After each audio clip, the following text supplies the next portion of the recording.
endless expanses, hundreds of kilometers of pristine, mighty taiga, where countless rivers and lakes intricately intertwine with one another. Mountains here closely neighbor vast plains. The humid and scorching summer abruptly gives way to a harsh, dry winter with icy winds that pierce to the bone and frosts reaching -50 degrees Celsius.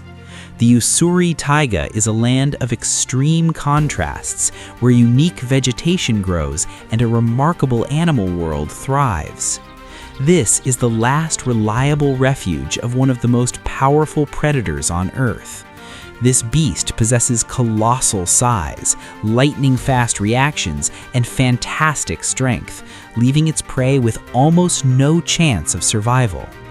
Greetings, friends! You are watching the Noctera channel, and in this episode we will talk about one of the rarest, most graceful, and at the same time deadly hunters on our planet. Meet the Amur tiger.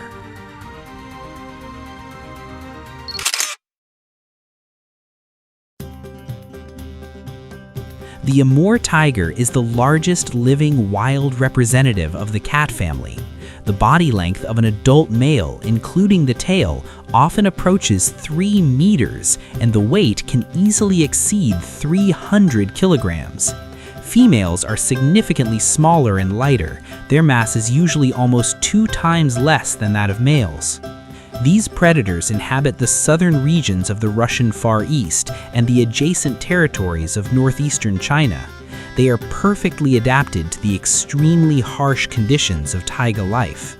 Short but very powerful and wide paws act like natural snowshoes, helping them move confidently through deep snow. The animal is protected from extreme cold by incredibly thick and long fur. In some places, its length exceeds 10 centimeters, as well as an impressive layer of subcutaneous fat, which on the belly can reach 5 centimeters in thickness. Without a doubt, the Amur tiger is among the most formidable and physically powerful predators in the world. However, such a life is far from easy and peaceful. Because of its gigantic size, it is difficult for it to remain unnoticed, so very often a potential victim manages to escape long before the predator gets close. During periods of severe food shortages, the tiger does not disdain frogs, small rodents, or birds. During the mass salmon runs, it gladly catches fish. But the main targets of its hunts always remain wild boars, spotted deer, and red deer, and in rare cases, even moose and brown bears. The best time for hunting is twilight and night. In the darkness, the tiger's vision is about 5 times better than that of a human. Like other members of the cat family, it can remain motionless for a long time after spotting a target and move almost silently, carefully planning its attack trajectory without revealing itself until the very last moment. At the moment of the attack, the beast accelerates instantly. Over short distances, it can reach speeds of up to 70 kilometers per hour, which is more than enough to catch a stunned deer. Huge, retractable claws, up to 10 centimeters long, firmly grip the victim, giving it no chance to escape, while the powerful jaws, armed with 8-centimeter fangs, can kill almost any opponent instantly with one precise bite to the neck. A tiger can lie in ambush for hours, keeping its eyes on the chosen target and skillfully using natural cover. A wild boar has poor eyesight, but its sense of smell and hearing are excellent. Therefore, it is extremely important for the predator to move against the wind and maintain absolute silence. Sometimes the boar notices the danger, but the distance is too great. Another convenient moment may never come, and the tiger decides to attack. A wild boar can run at speeds of about 40 kilometers per hour. However, distance plays the decisive role. A tiger can walk calmly for a long time, but prolonged rapid running quickly leads to overheating, and with such dense fur and a thick layer of fat, this is deadly dangerous. Therefore, only 1 out of 10 attacks is successful, and each of them requires colossal energy expenditure.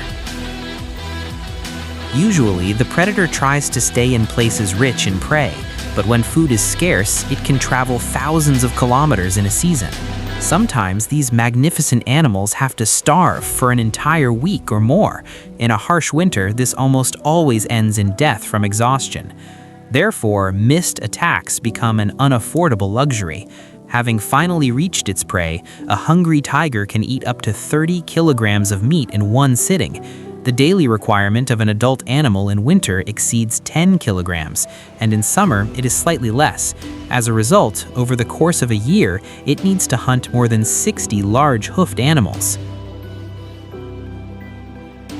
After satisfying its hunger, the tiger can finally rest, clean itself, lie down calmly near the carcass, and guard the remains for several days until it eats absolutely everything. Seeing an Amur tiger is extremely difficult. It patrols enormous territories that are 8 to 10 times larger than those of its tropical relatives. The territory of one adult male can reach 800 square kilometers, and the boundaries are marked not only with a strong scent, but also with deep claw scratches on trees. Females occupy territories about 2 times smaller. The territories of males never overlap, but they often include the ranges of several females. This greatly simplifies finding a mate during the breeding season. On average, once every 2 years, a female gives birth to 2 to 4 tiny and completely helpless cubs. They must open their eyes for the first time, leave the den for the first time, and gradually learn all the subtleties of hunting and survival under their mother's guidance. By the age of about 1.5 years, young tigers are already capable of hunting on their own, but they do not leave their mother immediately. Especially females may stay with her up to 3 to 4 years, but sooner or later, the time comes, and they must search for their own territories. The Amur tiger occupies the top of the food pyramid. In natural conditions, it has virtually no equals. Everything changed with the arrival of humans. Mass extermination and destruction of the food base led to a catastrophe. By the middle of the 20th century, only about 40 individuals remained on the entire planet. At the same time, unlike the Bengal tiger, the Amur tiger very rarely shows aggression toward humans. Thanks to the creation of nature reserves and strict protection measures, the population has been partially restored. Today, the number is approaching 600 individuals. However, threats remain. Deforestation deprives these animals of their homes, poachers continue to kill hoofed animals, and illegal hunting of the tigers themselves does not stop. It remains to hope that reason and responsibility will prevail over short-term profit, and that these majestic cats will not only preserve their current territories, but also regain some of their lost lands. If you enjoyed this episode, leave a like, write comments, subscribe to the channel, and spend your time usefully. See you next time.